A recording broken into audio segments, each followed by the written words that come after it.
प्रयागराज से धर्म परिवर्तन और जिहादी आतंकी संगठन से जुड़ने की साजिश का सनसनीखेज खुलासा हुआ है। फूलपुर इलाके की एक नाबालिग लड़की को बहला फुसलाकर केरल से ले जाया गया, जहां जबरन उसका धर्म परिवर्तन कराया गया और उसे जिहादी गतिविधियों में शामिल करने की कोशिश की गई। पीड़िता की मां की तहरीर के बाद पुलिस ने त्वरित कार्रवाई करते हुए लड़की को केरल से बरामद कर लिया है। इस मामले में पुलिस ने मुख्य आरोपी मोहम्मद कैफ और दरकशा बानो को गिरफ्तार कर लिया है। पुलिस के मुताबिक दोनों आरोपी एक संगठित साजिश का हिस्सा हैं, जिसमें धर्म परिवर्तन के बाद लड़कियों को आतंकी नेटवर्क से जोड़ने की योजना थी। पुलिस ने इस मामले में फरार आरोपी मोहम्मद ताज और अन्य संदिग्धों की तलाश के लिए टीमों का गठन किया है। चूंकि मामला आतंकी गतिविधियों से जुड़ा हुआ है और इसलिए अब खुफिया विभाग और एटीएस भी इस जांच में सक्रिय हो गई है।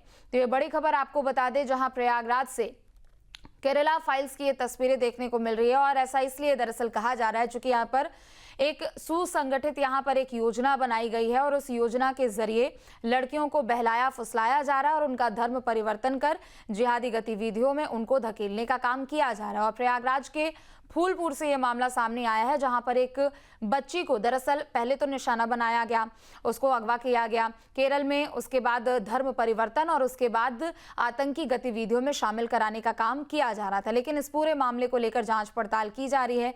प्रयागराज से लेकर केरल तक आतंक का ये टेरर, कहां कौन कौन लोग इसमें जुड़े हुए हैं। हालांकि जो दो अभी बताए जा रहे हैं इस पूरे मामले में जो संलिप्त हैं, उनको गिरफ्तार किया जा चुका है। प्रयागराज टू केरल कनेक्शन ये क्या है, ये भी आपको बता रहे ग्राफिक्स के जरिए। दरअसल एक लड़की जिसे केरल ले जाया जाता है और वहां पर उसका ब्रेन वॉश किया जाता है, उसको बहलाया फुसलाया जाता है और आतंकी गतिविधियों में शामिल कराने का काम किया जाता है। तो नाबालिग को जिहादी बनाने की साजिश का ये पूरा खुलासा हुआ है। एक संगठित गिरोह है जो कि लड़कियों को अपना निशाना बनाता है। गिरोह में महिलाओं की भी सक्रिय भूमिका इसमें पाई गई है। गैंग राष्ट्र विरोधी गतिविधियों में शामिल है। और ये जो प्रयागराज से जो दरअसल मामला निकलकर सामने आया है, उसमें लड़की को महिला ने पहले तो बहला फुसलाकर अगवा किया। महिला का नाम बानो बताया जा रहा है, जिसके खिलाफ अब ये कार्रवाई की जा रही है। लड़की को दिल्ली होते हुए पहले केरल ले जाया गया, पैसों का प्रलोभन देकर जबरन धर्म परिवर्तन कराया गया, आतंकी गतिविधियों में शामिल होने का दबाव बनाया गया। लड़की केरल रेलवे स्टेशन पहुंची और वहां पुलिस को जानकारी लड़की की ओर से दी गई। पुलिस ने सीडब्ल्यूसी के जरिए लड़की को परिवार तक पहुंचाया। पीड़िता की मां की तहरीर पर फूलपुर थाने में मुकदमा दर्ज कराया गया। पुलिस ने कहकशा बानो और मोहम्मद कैफ को गिरफ्तार किया है।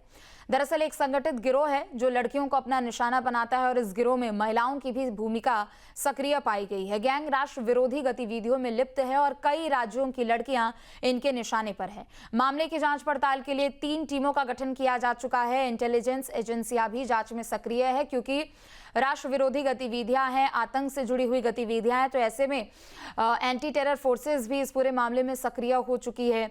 जो खुफिया विभाग है वो भी उस पूरे मामले में सक्रिय हो चुकी है और उसकी ओर से ये पूरा जांच पड़ताल का जो दायरा है वो बढ़ाया जा रहा है।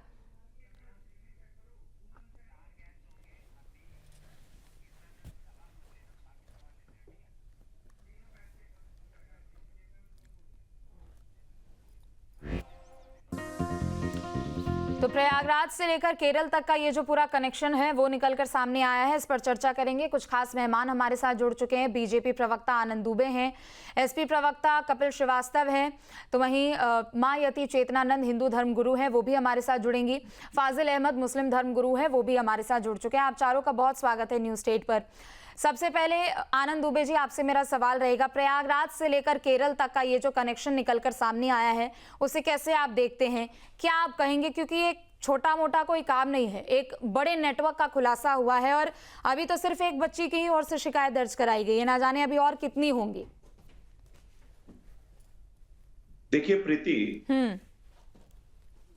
ये पहली बार नहीं है जब इस तरह की घृणित सोच वाले और इस तरह की घृणित काम करने वालों के खिलाफ उत्तर प्रदेश की पुलिस ने, उत्तर प्रदेश की मिशनरी ने कार्रवाई की। आपको याद होगा कि कुछ वर्ष पहले एक ऐसे रैकेट का खुलासा हमारी पुलिस ने किया था, हमारी एजेंसियों ने किया था, जो 28 राज्यों में जिनका नेटवर्क था और वो दिव्यांग बच्चों को, मूक बधिर बच्चों को, गरीब लोगों को प्रलोभन देकर धर्मांतरण कराते थे। ऐसे कई लोगों को गिरफ्तार किया गया और उस समय आपको याद होगा कि अखिलेश यादव जी ने सवाल उठाया था कि चुनाव आने वाले हैं, इसलिए इस तरह की कार्रवाई की जा रही है। और आगे बढ़िए। ये पूरी तरह से सोची समझी सुनियोजित साजिश है और इसका खुलासा भी सिर्फ इसलिए हुआ है क्योंकि उत्तर प्रदेश में योगी आदित्यनाथ जी जैसे मुख्यमंत्री हैं और उत्तर प्रदेश में कानून को तोड़ने वालों के खिलाफ कार्रवाई करने वाली हमारी सक्षम पुलिस है। उत्तर प्रदेश में केरल फाइल्स चल रहा है, इसका खुलासा इसीलिए हो पाया क्योंकि उत्तर प्रदेश की पुलिस ने उस पर कार्रवाई की। अब आपको एक चीज और बता दूं, आप देखिए ना, जाति के नाम पर फर्जी पीडीए बनाकर घूमने वाले, बाबा साहब के नाम पर फर्जी सेना बनाकर घूमने वाले, तमाम तरह के लोग जो जातियों के नाम पर लोगों को लड़ाना चाहते हैं, दंगे कराना चाहते हैं उत्तर प्रदेश में, आज वो जो भीम और मीम का नारा देते थे, उनकी हलक से आवाज तक नहीं निकल रही है। ठीक है, राजनीति का मामला एक तरफ है, लेकिन दूसरी तरफ ये बेहद ही संवेदनशील मामला है। आनंद दुबे जी, मैं लौटूंगी आपके पास। जो आज इस दलित बच्ची के साथ कोई नहीं खड़ा है, सिर्फ सरकार खड़ी है और हमारा सिस्टम खड़ा है। आज अखिलेश यादव जी के मुंह में दही जमी हुई है। आज कांग्रेस पार्टी कुछ नहीं बोल रही है क्योंकि उन्हें डर है कि अगर भीम के साथ खड़े हुए तो मीम वाला वोट बैंक हमारा खिसक जाएगा।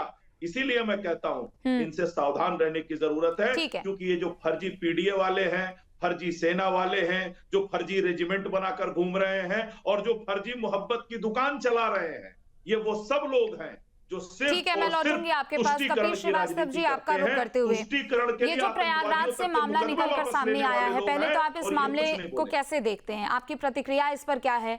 और जो एक के बाद एक तमाम आरोप आनंद दुबे ने लगाया है, उसके बारे में भी आप अपना जवाब दीजिएगा, क्योंकि देखिए ये कोई पहली बार ये मामला सामने नहीं आ रहा है और जाहिर सी बात है कि कोई छोटे मोटे गैंग हो, छोटा कोई गिरोह हो, वो ऐसा काम नहीं करता है। पूरा नेटवर्क यहाँ पर निकलकर सामने आया है। आप समझिए, प्रयागराज से लेकर केरल तक। कुछ समय पहले एक फिल्म भी इस पर आई थी, लेकिन फिल्म के खिलाफ काफी ज्यादा यहाँ पर बातें सुनने को मिली थी, प्रोपेगेंडा इसे करार दिया गया था, लेकिन अब तो प्रयागराज से ये मामला सामने आया है। क्या कहेंगे आप इस पर? देखिए, ये पूरी तरीके से उत्तर प्रदेश सरकार और केंद्र सरकार की नाकामयाबी है, जिसको छिपाने के लिए हमारे मित्र जो हैं जिस तरीके से प्रहार दूसरों जिलों पे कर रहे थे। ये लॉ एंड ऑर्डर का मामला है। आपने इस पर बकायदा एक देहात का कहानी, आप कानून लेकर के आ चुके, आप बना चुके, आप सब कुछ कर चुके, फिर भी आप रोक नहीं पा रहे। तो छोड़ दो ना सत्ता, जब नहीं समझ रही तो छोड़ो। केरल फाइल अब उत्तर प्रदेश में लिखी जा रही है और बड़ा शान से बताया जा रहा है। एक बात बताइए, एक्टस रिया प्रारंभ कहां से हुआ? क्योंकि कानून के अंदर बीइंग एडवोकेट मैं आपको कह रहा हूं कि ये अपराध कहां से कारित हुआ, कहां से शुरू हुआ? जहां से लड़की को ले जाया गया, जैसा कि लड़की ने कहा। लड़की अगर प्रयागराज से जा रही है तो क्या आपकी इंटेलिजेंस, जो इतनी बड़ी फाइल चल रही है पूरे देश के अंदर, जैसा आप कह रहे हैं, आप सो रहे हैं और कान में तेल डाल लिए? अपने फेल्योर को छुपाने के लिए आज आप बड़ा एग्रेसिव होकर के बातें कर रहे हैं, या आप चाहते हैं कि ऐसी चीजें हों ताकि फिर उसके बाद आप गर्मा गर्म बहस कर रहे हैं और उसके बाद ध्रुवीकरण की राजनीति शुरू हो? और आप कैसे बहन बेटियों पे बोल सकते हैं महाराज? मनोहर धाकड़ आप ही का तो है। ये जो आपके बलिया के चेयरमैन साहब थे जो जांग पर बैठा के डांस करा रहे थे, वो कौन थे? जो नेशनल हाईवे पे ट्रिपल एक्स फिल्म बना रहा था आपका नेता, ये कौन था? ये स्वामी चिन्मयानंद जो बहन बेटियों से तेल मालिश कराते हैं, ये कौन? और ब्रिजभूषण सिंह गोल्डन परी वाले, वो भी तो फाइल बना लो एक भाजपा की, भाजपा फाइल, और गर्व करो उसके बाद। तो मैं तो इस बात को कह रहा हूं कि this is the matter of investigation. ठीक है, निष्पक्षता से इस केस की जांच की जाए और अगर इसमें जो भी व्यक्ति दोषी पाया था उस पर चार्जशीटेड कीजिए और संबंधित कानून जो है उस पर लागू कीजिए, कड़ी से कड़ी सजा दीजिए और फास्ट ट्रैक कोर्ट का गठन कीजिए। आप तो फास्ट ट्रैक कोर्ट को ही समाप्त कर दिए, कैसे न्याय दिलाओगे? जिस सत्ता के पास फास्ट ट्रैक कोर्ट स्थापित करने का पैसा ना रह गया हो, उसको अग्रसारित करके चलाने का पैसा ना रह गया हो, वो बैठ करके धर्म की राजनीति कर रही हो, तो उसके साथ तो इसी तरीके की चीज होती है। ठीक आप है। अपनी निकम्मेपन को छुपाने के लिए आप दूसरों पर आरोप मढ़ रहे हैं। पुलिस फाजिल अहमद किसकी जी है? का रुख करते हुए, फाजिल अहमद जी, और केंद्र प्रयागराज सरकार से के लेकर हाथ में केरल तक तो पूरा देश एक है, ऐसा क्यों नहीं हो मामला रहा सामने ये? आया। ठीक है कपीश जी, मैं आऊंगी आपके पास, आऊंगी, आप अपनी बात रखिएगा। फाजिल अहमद जी, प्रयागराज से लेकर केरल तक ये पूरा नेटवर्क फैला हुआ है और अभी सिर्फ 2 नाम सामने आए हैं, 2 आरोपी है, एक पुरुष है, एक महिला है, लेकिन ना जाने कितने आरोपी होंगे इसके पीछे। चूंकि देखिए अब एक बच्ची को फूलपुर से दिल्ली के रास्ते होते हुए जब केरल ले जाया जाता है तो जाहिर सी बात है कि 1-2 लोग तो इसमें शामिल नहीं होंगे, पूरा का पूरा एक नेटवर्क होगा और उस मेंटालिटी की खास तौर पर यहाँ पर बात हो रही है। आप समझिए कि ऐसी बातें निकलकर सामने आ रही है कि कह रहे हैं कि मुस्लिमों के ऊपर अत्याचार हो रहा है। क्या अत्याचार हो रहा है और ये जिस तरीके का मामला निकलकर सामने आया उसके बारे में भी आपकी प्रतिक्रिया। देखिए प्रीति जी, आनंद दुबे चाहे जितना कुंठा में है बहुत ज्यादा, सच बात यह है कि उत्तर प्रदेश पुलिस अपना इकबाल खो चुकी है। वो केवल सवर्ण जातियों के कुछ विशेष लोगों के लिए काम कर रही है, बाकी लोगों को वो फंसाने और परेशान करने का काम कर रही है। पुलिस का जो रवैया है वो एक तरफा है, कुछ खास वर्ग के लोगों को मदद कर रहे, बाकी लोगों को प्रताड़ित कर रहे। राजनीति का पूरा असर पुलिस पे हो चुका है। पुलिस जनता के लिए नहीं रह गई, पुलिस केवल भाजपा और कुछ सवर्ण जातियों के लिए रह गई। ये बात पूरी तरह से ठीक है कि पुलिस की स्टोरी है ना कि केरला और बंगाल, 2 चीज इन लोग के पेट में बहुत दर्द है, केरला और बंगाल को लेकर। ये तो पुलिस की स्टोरी है जो आप बोल रही है। अभी तो इस पर जांच होगी तो बहुत सी चीजें आएंगी, कुछ नहीं भी आएंगी। पुलिस जिसको चाहती है फंसा देती है, तो पहले से भी पूरी घटना है।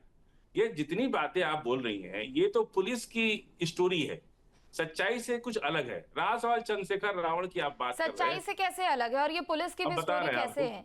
सिर्फ ये पुलिस तक ही तो सीमित नहीं है ना, सिर्फ ये पुलिस तक ही तो सीमित नहीं है फाजिल अहमद जी। और इस तरीके के अगर मामले निकलकर सामने आएंगे तो जाहिर सी बात है कि उनके बारे में बताया भी जाएगा। ये स्टोरी किसने बताया आपको? आप अखबार नहीं पढ़ते होंगे शायद, आप न्यूज चैनल्स नहीं देखते। मैं लौटूंगी आपके पास, ठीक है मैं लौटूंगी, आप डिफेंड नहीं कर पा रहे अच्छे से, मैं लौटूंगी। मायावती चेतनानंद जी, आपका भी स्वागत है न्यूज पर। आपका रुख करते हुए ये जो प्रयागराज से, आप चुप हो जाइए, मैं लौटूंगी आपके पास। ये जो प्रयागराज से लेकर केरल तक एक नई केरला फाइल्स निकलकर सामने आई है, एक नई कहानी निकलकर सामने आई है जिसको वो कह रहे हैं कि ये किसने स्टोरी निकाली है। शायद अखबार नहीं पढ़ते हैं फाजिल जी, क्या कहेंगे आप इस पूरे मामले को लेकर? और सिर्फ एक बच्ची तक ही सीमित नहीं है, फूलपुर तक ही शायद ये सीमित नहीं हो सकती है, कई लोग इसमें शामिल हो सकते हैं। इसके पहले भी बहुत सी घटनाएं आई सामने, ओवरऑल बाद में कुछ निकलता ही नहीं। पहले मैं बोलूं क्या? हाँ बोलिए जी। मैं फाजिल अहमद जी का जवाब देना चाहती हूँ। मैं फाजिल साहब को ये बताना चाहती हूँ कि क्योंकि उत्तर प्रदेश की पुलिस यहाँ ठीक से काम कर रही है, इस तरीके से, इसी वजह से इस तरीके के बड़े नेक्सस का पर्दाफाश हो रहा है। और ये पहली घटना नहीं है, 2012 या 11 का दैनिक जागरण आप उठाकर देख लीजिए, बहुत बड़ी खबर छपी थी कि हिंदू बच्चियों को टारगेट कर उनको फंसाया जा रहा है और उसके बाद उनका ब्रेन वॉश करके उनको जीवित मानव बम के रूप में परिवर्तित किया जा रहा है। ये आज की घटना नहीं है। और उस समय उत्तर प्रदेश में भाजपा की सरकार नहीं थी, लेकिन दैनिक जागरण की प्रथम पृष्ठ की ये खबर थी और बहुत बड़ा नेक्सस इसमें सम्मिलित था। वो लगातार प्रक्रिया जारी है। ये समय समय पर ऐसे जो लोग हैं वो पकड़े जा रहे हैं। ये सिर्फ प्रशासन की, आईबी की और हमारी इंटेलिजेंस एजेंसियों की कामयाबी है कि वो इस तरीके के जिहादी मानसिकता के लोगों को पकड़ पा रहे हैं। आप देखिए फाजिल अहमद साहब सिर्फ 2 ही जगह का नाम ले रहे हैं, केरल और बंगाल, क्योंकि वो जानते हैं कि इस तरीके के जितने भी नेक्सस हैं जो ऑर्गेनाइज क्राइम कर रहे हैं अगेंस्ट आवर वुमेन्स, वो इन्हीं 2 जगह पर सक्रिय है। उनके लिए यही 2 स्थान बहुत, क्योंकि वहां पर जो सरकारें हैं वो ऐसे लोगों को सपोर्ट कर रही हैं। तो ये बिल्कुल क्लियर, देखिए ये देश के विरुद्ध, ये सनातन के विरुद्ध एक षड्यंत्र है। प्रीति जी, सनातन की बेटियों के प्रति एक षड्यंत्र है। ठीक है, मैं लौटूंगी आपके पास। आनंद दुबे जी, एक बार फिर से आपका रुख करते हुए, क्योंकि देखिए अभी जिस तरीके की हालात पूरे देश भर में बने हुए हैं, उसके बाद आप लोगों के ऊपर बार बार यही सवाल उठाया जाता है कि पुलिसिंग आप लोगों के लिए काम करती है और आप लोगों के इशारे पे पुलिस काम करती है, और आप लोगों ने एक पूरा कच्चा चिट्ठा निकाल रखा है। आप जिनके ऊपर उंगली रखते हैं उनके खिलाफ पुलिस यहाँ पर कार्रवाई करती है। लेकिन जब जब इस तरीके के मामले निकलकर सामने आते, बंगाल का सबसे ज्यादा उदाहरण दिया जाता है। लेकिन फाजिल अहमद जी, बंगाल में जो अभी परिस्थितियां वहां पर बनी हुई है, ये सिर्फ आजकल की परिस्थिति नहीं है और ये सिर्फ महज 1-2 साल में परिस्थिति नहीं बनी है। ये परिस्थिति वहां पर बहुत पहले से है। और आप खुलकर बोलिए कि वहां जो लॉ कॉलेज में हुआ था, उसके बाद आप लोग कुछ बोलने से भी कतरा रहे हैं। आप लोग खुलकर बोला कीजिए, तेरी मेरी वाली राजनीति मत कीजिए। आनंद दुबे जी, आपका जवाब क्या होगा इन सब पर? जी देखिए, सबसे पहली चीज इन्होंने कहा केरल को लेके पेट में दर्द होता है। नहीं, पेट में हमारे दर्द नहीं होता है फाजिल जी। पेट में तो वामपंथी लोग जिनको आप बहुत मानते हैं उनके पेट में भी दर्द होता है। 2005 में केरल के वामपंथी मुख्यमंत्री वीएस अच्युतानंदन ने पहली बार लव जिहाद का जिक्र किया। बाकायदा 2010 में उन्होंने दिल्ली में प्रेस कॉन्फ्रेंस किया और कहा कि अगले 20 साल में केरल को मुस्लिम बाहुल्य राज्य बनाने की साजिश चल रही है और बाकायदा इसके लिए सुनियोजित तरीके से, गिरोहबंद तरीके से काम किया जा रहा है। ये वीएस अच्युतानंदन ने दिल्ली में प्रेस कॉन्फ्रेंस करके कहा। यह भारतीय जनता पार्टी का आरोप नहीं था। एक दूसरा, 2009 में केरल में कैथोलिक बिशप काउंसिल ने कहा कि 4,500 ईसाई लड़कियों को टारगेट किया गया। यह हमने नहीं कहा था, यह कैथोलिक चर्च ने कहा था। 2009 में केरल हाई कोर्ट के जज केटी शंकरन ने इस पर टिप्पणी करते हुए कहा था कि केरल में कई इलाकों से लव जिहाद के मामले आए हैं जिसमें लड़कियों को जबरन धर्मांतरित कराया गया है और सरकार को कहा कि इसके खिलाफ आप कानून बनाइए, केरल की सरकार को। इसके अलावा केरल एसटीएफ की अगर आप रिपोर्ट पढ़ेंगे उसमें भी इस बात का जिक्र है। हमने नहीं, आप जिनको मानते हैं उन्होंने ही आरोप लगाया। इन्होंने कहा पुलिस टारगेटेड अप्रोच से काम कर रही है। ये कह रहे हैं किसकी बात मान रहे? अरे भाई, जांच पुलिस ही करेगी, जांच भारत की एजेंसियां ही करेंगी। हम पाकिस्तान में तो रह नहीं रहे। आप क्या चाहते हैं, आईएसआई से जांच कराएंगे क्या? क्योंकि मुझे पूरा भरोसा है कि फाजिल जी को आईएसआई पे पूरा भरोसा होगा। ये इस तरह के लोगों के लिए काम करने वाले सबसे बड़े सिंपैथाइजर हैं, जो आतंकवादियों के लिए भी सिंपैथी रखते हैं और ऐसे घृणित काम करने वालों के लिए भी। और इन्होंने कहा, समाजवादी पार्टी के कपिल श्रीवास्तव ने, कान में तेल डाल के बैठे हैं। नहीं साहब, कान खुला है, आंख खुली है, इसीलिए ये पकड़े जा रहे हैं। कान में तेल, आंख पे पट्टी बांध के आप बैठे थे, तभी मुजफ्फरनगर में लोग मारे गए और आपने सूची बनाई तो उस सूची में सिर्फ मुसलमानों का नाम रखा जिनको मुआवजा दिया जाना था। आपने आंख पे पट्टी बांधी थी, इसीलिए आतंकवादियों के मुकदमे आपने वापस लिए। ये आपकी सरकार थी, इस तरह से आप काम करते थे। हमारी सरकार कानून के दायरे में काम करती है, जो कानून को तोड़ना जानता है हम उसको सबक सिखाना भी जानते हैं। ठीक है कपिल जी, एक तो इनके आरोपों का भी आप जवाब दीजिएगा, लेकिन दूसरी तरफ बार बार जब भी क्या बताएंगे, बार बार अगर हम दूसरे राज्यों की तुलना करते हैं तो वहां पर बंगाल को भी लेकर सवाल उठते हैं।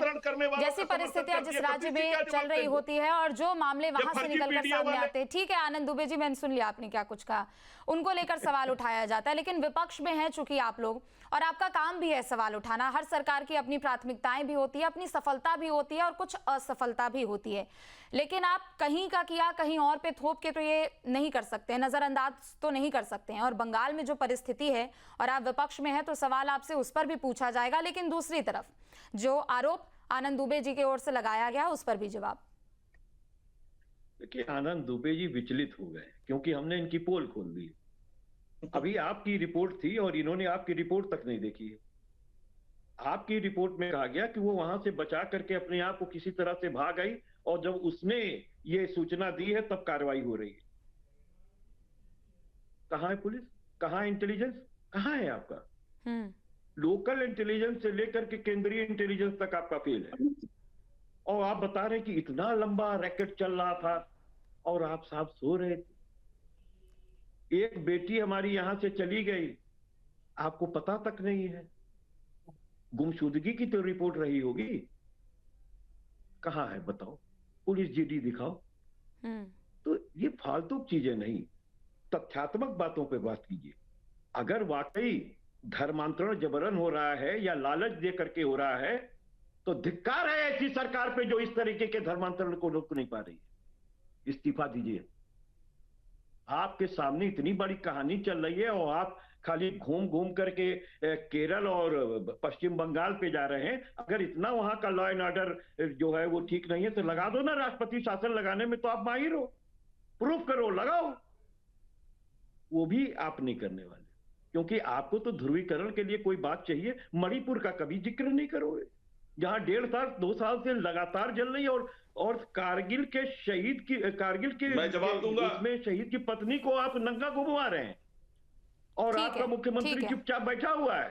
ठीक अरे है। आप क्या तो वहां सांसद और ठीक है, मुख्यमंत्री अभी तक सेफ नहीं है। यूपी के फूलपुर से जो निकलकर मामला सामने नहीं, आया उस पर ही रहते हैं। मैं सिर्फ ये कह ठीक रहा है। हूं कि इन लोग को पढ़ लिख के बैठना चाहिए। जब मालूम है कि लड़की खुद भाग करके आ गई है, आपका सारा इंटेलिजेंस फेल, आपका पूरा पुलिसिंग व्यवस्था फेल, योगी जी की सरकार फेल, केंद्र सरकार फेल, और उसके बाद आप इल्जाम दूसरे पे गड़ा रहे हैं। हम ये कह रहे हैं कि अगर उन्होंने आया है, वो बयान दी है, कानून अपना काम करेगा, निष्पक्षता से मेरा जांच प्रश्न ये है कीजिए। कि लड़की माता खुद जी, भी भाग कर माता आई जी को है, आप तो दिक्कत क्राइम नहीं तो है। हुआ है माता ना। जी झूठ वो बोलती लड़की हैं, जिस बात की, माता जी झूठी बोलती हैं, माता जी ठीक है, झूठ ठीक है। बोलती हैं। इसलिए कि धर्मगुरु फाजिल जी एक सवाल आपसे भी रहेगा, क्योंकि आप अभी थोड़ी देर पहले कह के गए थे कि केरल और बंगाल ही सिर्फ पक्ष को नजर आता है, सत्ता पक्ष को नजर आता है, लेकिन केरल वही जगह है ना जहां पर पीएफआई को बंद करवाया गया था, तो उसके विरोध में भी लाखों की संख्या में लोग वहां पर पहुंचे थे और गुपचुप तरीके से यहाँ पर कई चीजें चल रही थी। ठीक है, बहुत शुक्रिया आप सभी मेहमानों का यहाँ पर जुड़ने के लिए और चर्चा में प्रतिभाग करने के लिए। जहाँ भक्ति है हर शब्द में, कथाओं में छिपे हैं दिव्य रहस्य, और ज्योतिष देता है जीवन को दिशा। धर्म से जुड़ी हर बातों को जानने के लिए हमारे चैनल स्तुति को सब्सक्राइब करें। चैनल पर जाने के लिए इस लिंक पर क्लिक करें।